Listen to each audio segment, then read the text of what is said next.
it's not that early, but thank you for Not being that early. this early. So nice to have you here. So we only have about 45 minutes with our wonderful guest today. And I just wanted to sort of preface our conversation with why we started this program. And it all actually came out of a conversation that I had with one of our fellow So put together so early in the morning. central members at when we were in Israel last summer and a half ago. I guess it's been a summer and a half, so a year and a half ago. We were standing in a winery, and she leaned over to me, and there was a young Orthodox couple on this tour with us who clearly had just gotten married, and somehow they were put together with us on the tour. And this member leaned over to me and she said, "Wow, I really wish I could just ask her so many questions. I want to get to know her, but I don't know how to do that." And it stayed with me this whole time after that. I thought, how can we get to know people, just people in their lives in a different way than, when you're on a tour and you see all these amazing things, but maybe you don't have the chance to have intimate conversations with people about their life. And so when we started the pandemic, I approached Karine and said, now we're at home, let's find amazing women in Israel that we can talk to just about their life. And so she helped us find a wonderful group of women that we can talk to. And our first guest today is Efrat, Yerday. And I'm just going to hand it over to Karine to introduce Efrat. And I'm so thankful that you guys are all here to participate in the conversation. And I hope you ask questions and that we just have a wonderful time chatting this morning. Thank you. Thank you. Boker Tov. Thank you, Lauren, for opening this morning. I'm Karine. We haven't met yet, even though I see a lot of familiar faces. I'm the Israel emissary for Central Synagogue, and I work in the Upper East Side for anything that has to do with kind of the connection between each other, between our Jewish community here and our Jewish community in Israel. And I'm very excited to welcome Efrat Yerday this morning. Efrat is the chairwoman of the Association for Ethiopian Jews and a PhD candidate in sociology at Tel Aviv University. She's researching the struggle of citizenship and recognition of Ethiopian Jews. She's a teacher, activist, and columnist. She was born in Ashdod and lives in Tel Aviv. She's a mom of Agar Daria. Before we start and let Efrat open up our morning conversation, I want to just say one more thing. So this conversation was also kind of thought of a format. I don't know if you know it. It's called You Can't Ask That. In Hebrew, it's called Slicha al She'ela. And the idea of it is to bring different people to the stage and to let them kind of express themselves fully how they want to be heard, and taking down some of maybe the assumptions, but kind of like not necessarily doing our regular conversation in the most politically correct way, but kind of really trying to take down barriers to understand more of what are similarities between each other. So it's really an idea to talk to different Israeli women about their own life, their own religious connections, in a different way. But I also do want to remind us all that it's not to kind of say that every woman that we talk to represents something behind her or a whole community, but she mostly represents herself. So Efrat, we're so excited to meet you a little bit, and we're so excited that you agreed to share with us some of your own life and expertise. And I want to open this by asking you kind of what does people assume about you, or anything else that you want to kind of like open this morning with, and thank you. So thank you for inviting me. Hi, everybody. I usually have this conversation of very heavy things that happening in Israel about politics and court and police and racism. And I'm very glad to have this kind of conversation in a group of women. From a different point of view, which is more personal. It can be a bit exposing for me, but I'm glad to do it with you. So thank you for that. What people assume about me? Wow, many things. People assume that I'm Ola Chadasha, a new immigrant to Israel, that I don't speak Hebrew properly, that I made aliyah in 1985 or 90 one of the operations of the State of Israel. If I'm in context of the university, for example, in my first year of my PhD, people that work there assume that I'm the new secretary or the new cleaner or things like that. And of course that I love Idan Reichel. You know Idan Reichel? Oh, Idan Reichel is a very famous singer that sings that make music with Ethiopian traditional music. And he's very popular in Israel, though I had some critiques on his work. So people assume kind of things that are connected to the way I look, the fact that I'm brown, that I'm Ethiopian. So it's a bit weird because in this kind of positioning, you cannot be, people don't assume about you what you are. They assume things from very stereotypical point of view, from what they know in the news.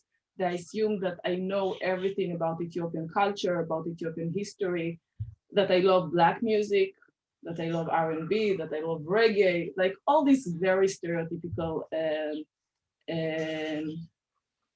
thoughts. Thank you for sharing that. So you mentioned that people assume that you did aliyah. I do want to ask in the most politically correct way that I can you tell us your story around your upbringing in Israel and your family story, if there is an aliyah there at some point, aliyah as well? So this is also like, this kind of question can be annoying, but I feel that, as Karin said, in the most politically correct way, but I feel that I'm in a safe space where I can, like, this is a space that we want to connect to each other and not to annoy each other or something like that. So it's much more comfortable to have this. I'm glad I asked you if I can ask that question before, so now I feel okay. Yeah. So I didn't make aliyah. I was born in Israel in 81. My parents arrived in Israel in a different way from the stereotypical thoughts about Ethiopian aliyah. My father arrived to Israel in 1970 with working visa because he was not recognized. The Ethiopian Jews were not recognized by the state as Jews, by the state and the Rabbanut. And for that, they were not eligible to the law of return. So my father and some people before him arrived to Israel with working visa, with tourist visa, and just stayed in Israel. So when I asked my father once, so something about like, how did you made aliyah? So he said, I didn't made aliyah, I came to Israel. Because aliyah is very like Zionistic, Israeli, like, you know what is aliyah. So he said, I just came. So he left my mom and my eldest sister in Ethiopia. And my eldest sister was 1 year old. And my mom joined him after 3 years, still not by the law of return, but as part of the law of the family's reunion. So my parents, like this something, it's a very a sensitive issue for me because first, this is my research. My research is about citizenship in Israel and the struggle for recognition and naturalization by Ethiopian Jews. And since I'm young, I was taught that the state of Israel saved Ethiopian Jews from hunger and persecution and all the story of the journey to Sudan and like these horrific stories. But what I felt not comfortable is that the Ethiopians always seems to me very weak and needy and passive, where I grew up in a very proud story my parents, how they came here against the will of the institutions. And it's like, it's very pshutei ha'am, simple people, you know, ordinary people that had to conflict with the Jewish agency, with the Ministry of Interior, with the Rabbanut. This is for me, it was very powerful thing.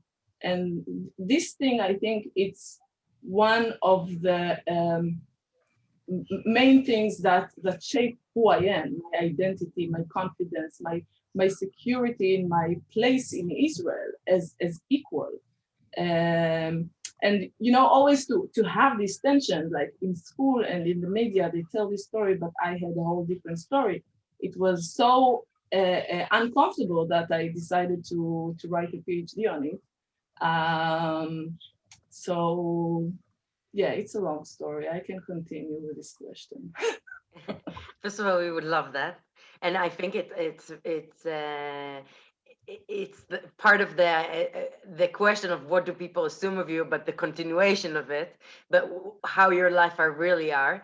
So I want to remind something for all of us here together, and then I'll go into the next, that I'm going to ask a couple more questions, and then it's up to us for a conversation. So everything you want to ask, if you want to ask anonymously and you want to send to Lauren or I, that's completely fine.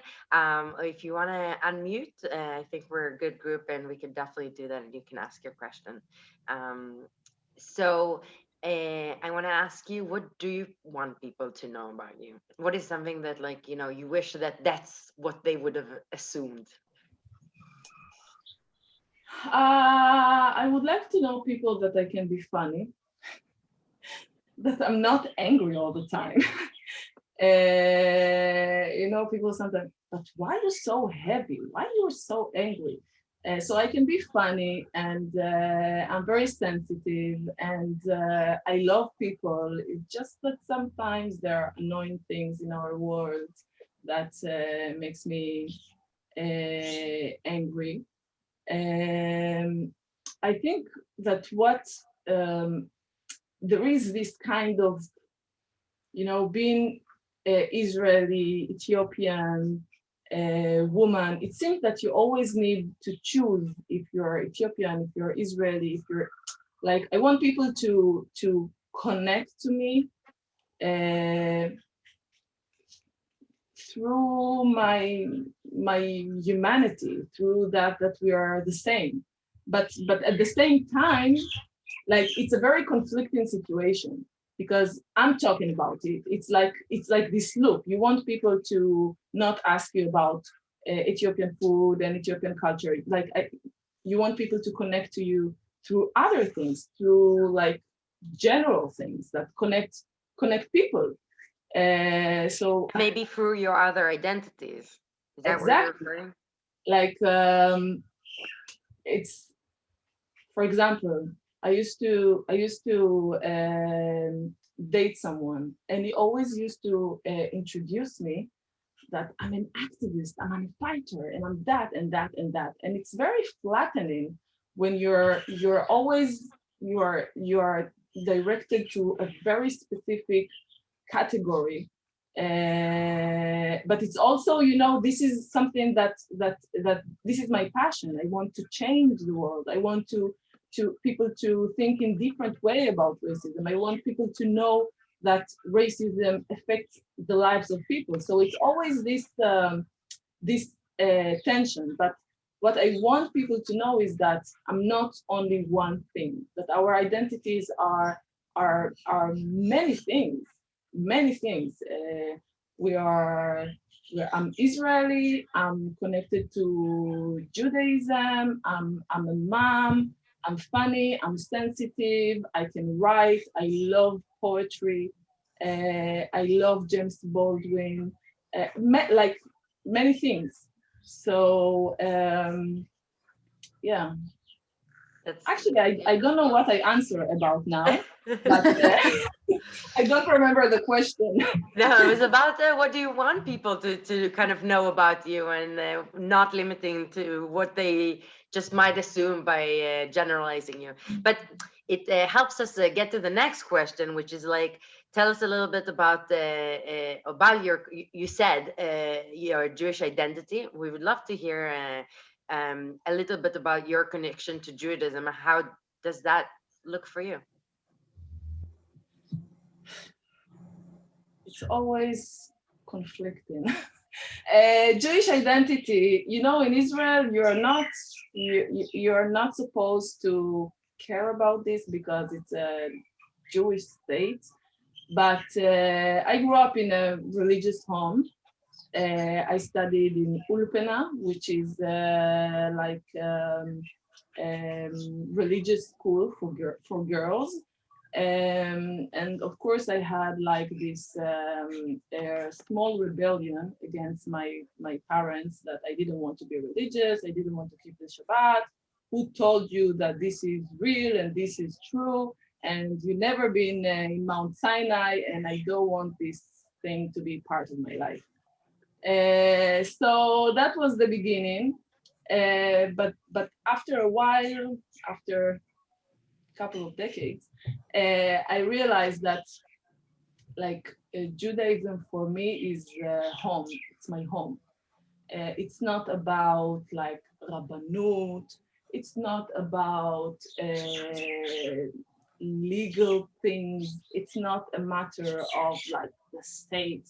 This is my home. And for me, Judaism, it's what my parents taught me. So this is my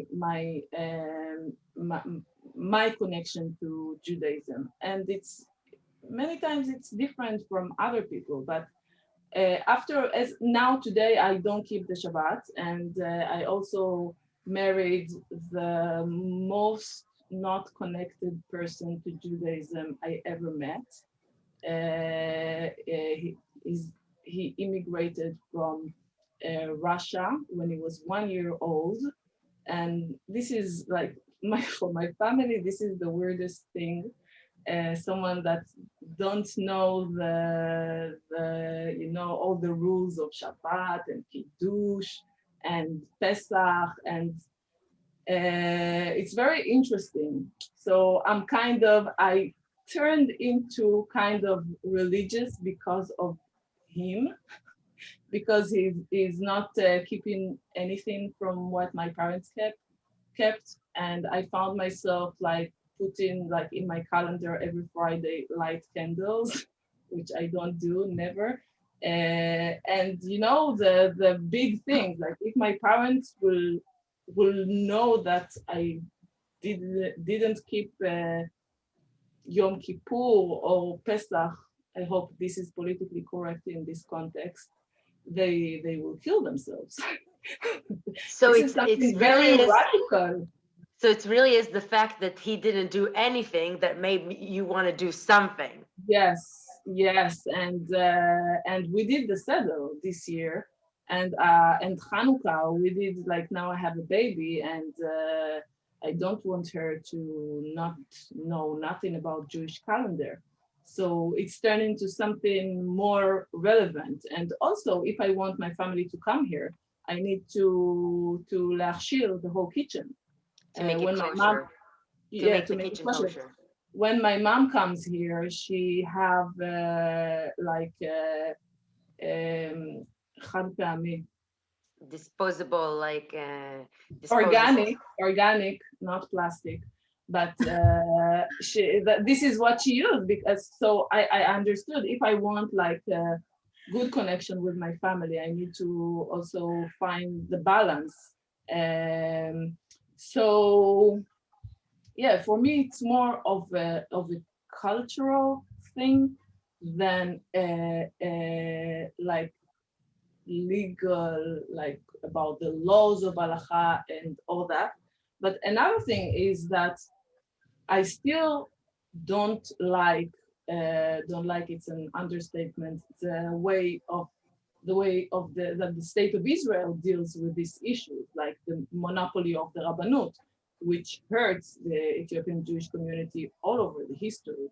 So in order to, when my father heard that I want, like, that this is my husband, this is going to be the one that the love of my life, and that we're not going to get married, he was shocked, like, he told me, you're not going, the small you are not going to decide after 2,000 years of tradition that you are going to cut this line and you're going to get married in a Jewish way and all that. So, And you listened. yeah, I compromised. Why? And but we didn't marry in the Rabbanut. We did Orthodox ceremony with a Jewish rabbi, actually in an illegal way. It's not legal in Israel to get married orthodoxly without being written in the Rabbanut. So from the perspective of the state, I'm not married. But like if I want to take mortgage, so it's still, we're a couple, we're known to the public, this kind of category. So for me, it was good enough when my partner told me, okay, we will compromise for the sake of your relationship with your family. So we decided that we're not going to have like any relations with the Rabbanut or the Ministry of Interior or any legal institution in Israel, because this is part of my culture, my intimate choice, and it's not a matter of the state. So, yeah. Thank you. So I'm going to ask my final question, and then I'll ask you, everyone with us, to start thinking of what questions you want to ask, or maybe kind of just to talk together on something that you noticed, our similarities, or something that is different. I want to ask you, just how does a day in your life look like? Just, I know not every day is the same, but kind of take us through, a regular day in your life. Oh, wow. I do too many things, and I think since I gave birth, my life has changed. So my day used to be very different. A couple years ago, I had 24/7 for myself, and it's cut into 10% of the time I used to have. So most of my time I'm doing my research, which is reading endless files from archives. And in the last couple months, I'm preparing to a very important conference.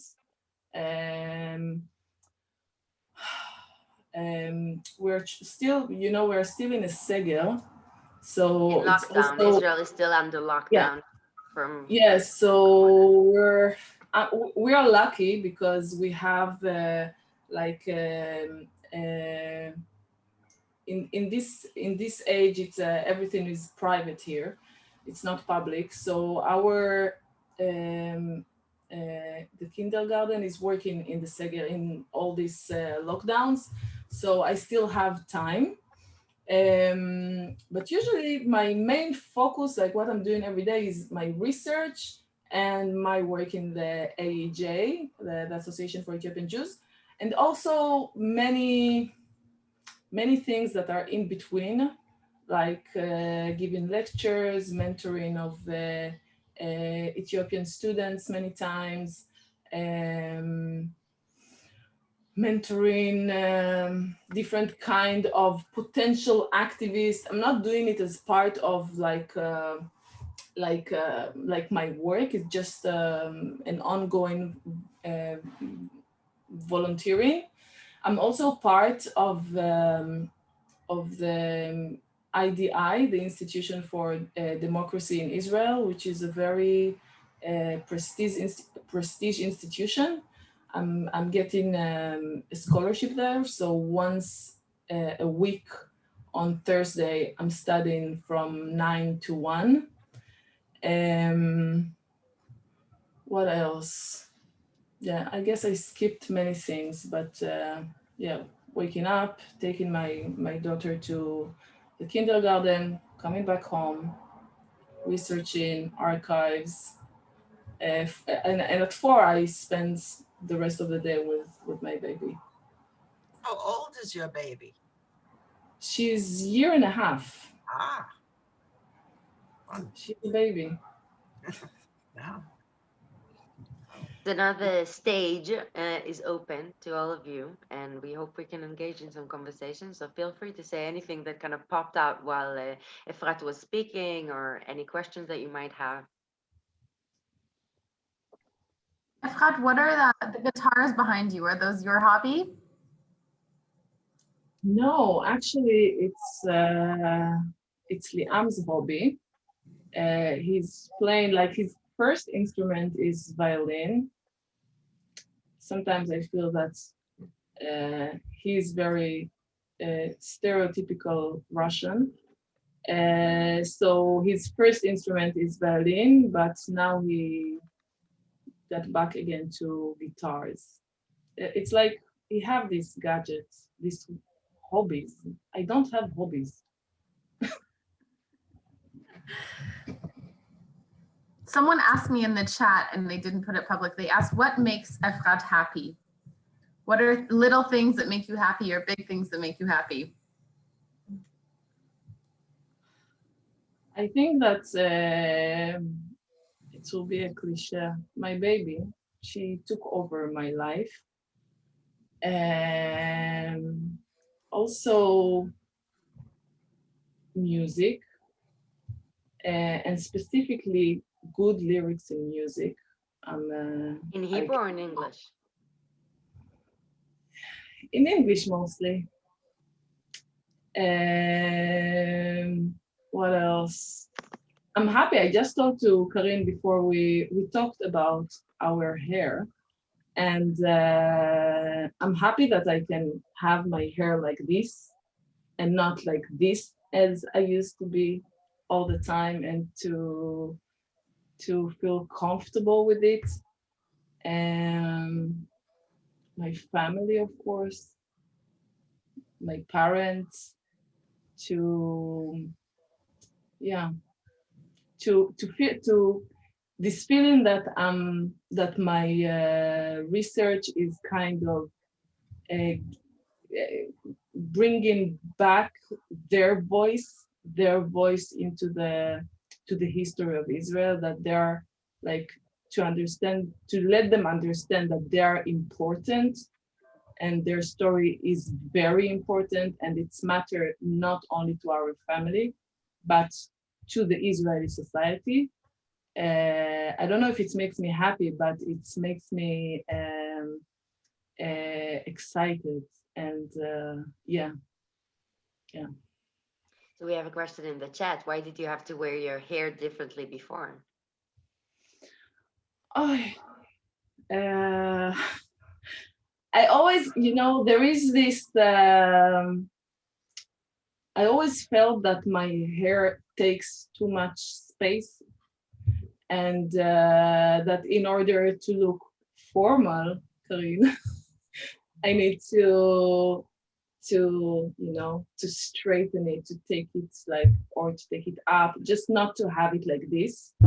And I always felt that I need to discipline my hair. So I had a time when I was in 12th grade that I cut everything, and I have a period of time that I had rastot. I thought it will help me not dealing with my hair. And actually, after my baby was born, I didn't have the time to wash my hair. I really didn't have the time to take care of it. And after a while, I said, I must cut it. I can't deal with it. I don't have time. And I decided, okay, let's go halfway, and I will cut only like half of it. And since then, I'm free. Yes. I'm free. Wow, it's a huge change. Like, I wrote about it, I talked about it, I was bitter about it, and it's a huge change for me. and fashionable now. You're the height of fashion. Yeah, though, even though it's in fashion, when you have your inside this feeling that it takes space, it doesn't matter. Even when people tell you that it looks amazing, even this thing I will feel not comfortable. Like I don't want people to react to my hair in any way. That's how it was sensitive. Yeah. So actually, once I met my friends and I had this courage to open my hair and they didn't say nothing, and I felt so relieved that they didn't say nothing. So it's a whole process that it helps that it's in fashion, but it's something inside that you need to change. Someone in the chat, Devorah in the chat is saying what you're saying about your hair is similar to what we hear from women of color in the United States sometimes. And that's interesting because I just want to say that what Efrat is saying about her hair in the pre-conversation, in the few minutes we had before everyone joined us, I said about mine. When I first came to the United States a few years ago, I went to this makeup artist and she did my face, and then she said, okay, so what are you going to now do with your hair? Said, I don't know, I'm just gonna leave it down like I usually do. I'm Libyan and I have a lot of hair. I have this really big hair. I don't know if you saw me in other contexts, but usually I have it down. And she said, well, you can't have it like that here in New York. And it's always a constant battle for me as well. We had this initial conversation in the start.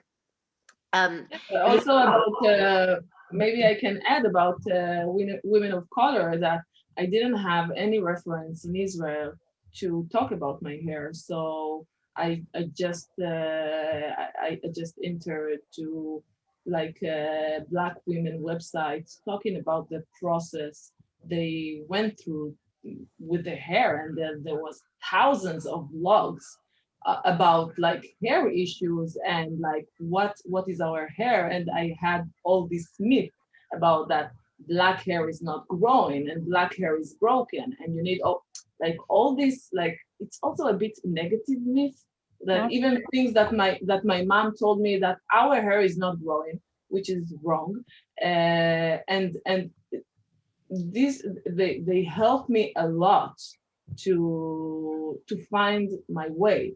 Also, they didn't have like other communities to consult within Israel, because the Ethiopian Jewish community is very small. So if you're not necessarily exposed. Yeah, so this is like the United States, like Black women in the United States were the only reference to this issue. So yeah. So we have some questions in the chat about the Ethiopian community, if you feel comfortable to answer, to just kind of like a general question of like the size of the Ethiopian community within the general society, and like the location that different Ethiopian communities arrive to. If you want to tell us, if you can tell us a little bit. So the Ethiopian community is around 150,000 people. It's a very small community, only 2% of Israeli society, though it's a very visible group in the Jewish society. So and it's it's possible to say that it's the first time that the Israeli society encounter Black Jews from East Africa. So it's like in the numbers, it's a small group, but like in the media, in like different aspects of life of Israeli society, it seems that we are more than 2%. You're saying that based of what you think of, or based on what are you basing that, like just the feeling, or?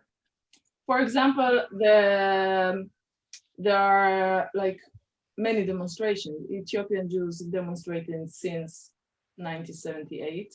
So it's a visible community, not only in the color, but in the things they need to deal, like regarding discrimination and racism.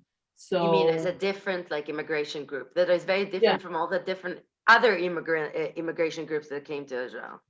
yeah, like what I told you in the beginning, I didn't want to get into details, but in my research, the Ethiopian Jews are the only group in the history of the state of Israel that stayed in Israel as illegal residents.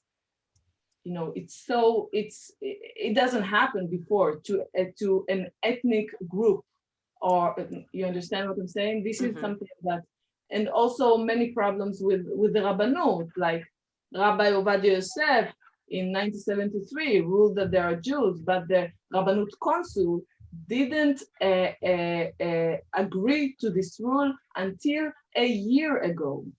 So this is all the story about this rabbi that don't want to make marriage with Ethiopian couple, and these Ethiopians that this mashgiach kashrut don't want to hire them in the restaurant. Like all these racist stories that are appearing in the media. So that leads to demonstration and to public discussion. So it's not something that I read in academic articles, but this is what I understand. About like geographically, most of the Ethiopians live in poor cities and poor neighborhoods due to integration policy. Another discriminatory policy of the Ministry of Absorption. For example, every Jew that arrives to Israel can get a budget to take mortgage, but the Ministry of Absorption suggested Ethiopians that arrived in the 80s to buy apartment in the absorption center in a very low price. So it's got into a situation where there are like buildings of only Ethiopians. Another policy is that the Ministry of Absorption decided that there are only specific streets that Ethiopians can buy apartments. And in a very sophisticated and many regulations that even fluent Hebrew speaker cannot understand, you can get to the point where if you want to buy an apartment in North Tel Aviv, like high society area, the budget of the mortgage will be cut by the Ministry of Interior. This is how you get people to buy apartment where they decide. And this is connected to housing policies in Israel. Another example is that in order to make Jaffa, for example, a Jewish area, and to get out of Jaffa Arabs, you let Ethiopians buy apartments in Jaffa, inside Arabic neighborhoods, and then, you know, you change the demographic of the neighborhood. So this is, yeah, it's a long, like my organization, what we do is dealing with this kind of policy. It took us 3 years to get into this policy, like the list of the streets and all these kind of ways that is that the state still use for its own interest, but not for the interest of the people themselves. So, yeah. Thank you. We started with a very personal, and we actually got to some of the policies and those things in the end, which is a whole different conversation, very interesting and important that we should probably do. We have a couple of questions about the similarities. I think people from our audience and our group here want to understand how are we different and similar in the way that they asked about your parents and what do they think is like the right way to be Jewish is it the Orthodox way, and do they know conservative and reform communities, or what do they think of like the way that you're kind of like incorporating Judaism in your life, in your way? Unfortunately, my parents think what the mainstream in Israel think about like progressive Jewish communities. And for me, I guess they feel sorry for me that I'm not keeping the Shabbat, but you know, it's not, it's not something that we really like. This is my life, and it will be better like if I will keep the Shabbat and do all the mitzvot and all that.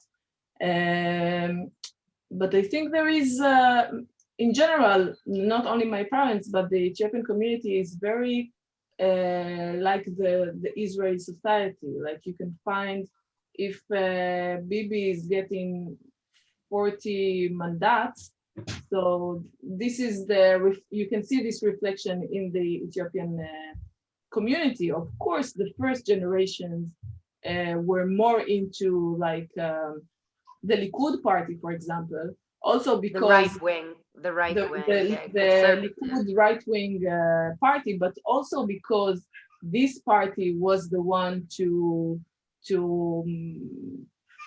made like action toward the aliyah.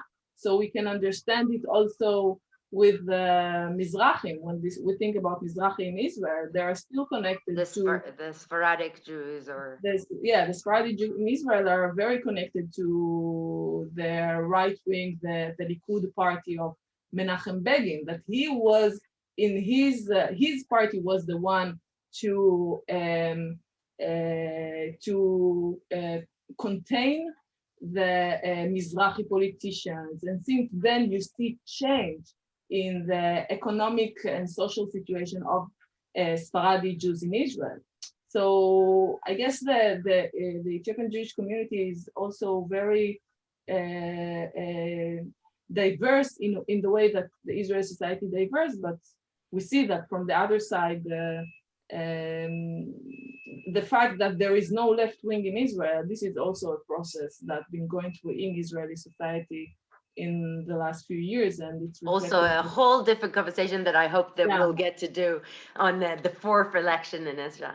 Efrat, unfortunately, we're running out of time and we really have to kind of wrap. I wish we had you for another 3 hours here with us. I feel like the conversation is can only progress. And I want to thank you for opening your heart and kind of like being with us in flowing in this wonderful morning conversation with all of us. And I want to tell all of you that this is luckily a part of a series that we'll get to know additional women that have their own identity and kind of talk of what it means for them and how does their life look. And we have some really exciting conversation. I don't want to limit it by saying only from what sector in the Israeli society they come, but I really encourage you to look. And Lauren, is there any announcement before we kind of part for this day? Thank you so much, Efrat, for your time and sharing with us. It was really wonderful to get to know you more. And thank you to everyone who engaged and asked questions and just listened. It's really important to have these just very normal conversations in a way to get to know each other better as people. So I hope to see all of you at the next one that Karine and I are planning. And Efrat, you're always welcome to join Central Synagogue at any online events if you want. And we hope to speak with you again soon. So thank you so much. Thank you so much. Thank you so much for having me. Thank you. Thank you. Bye. Bye. Bye, everybody. Stay warm. Thank you. That was wonderful.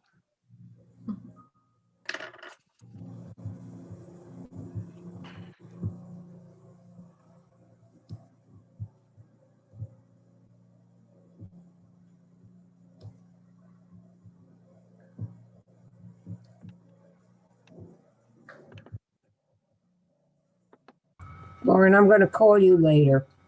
Okay, sounds good. Or maybe you can call me. I have a things, okay? Yeah, sure. I'll give you a call later. How's that sound, Carolyn? I'm here all day. Bye. Okay, sounds good. See you later. Bye-bye.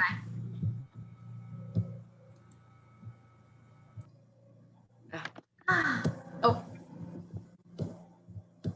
I need to stop the recording. There we go. I want to stop the recording.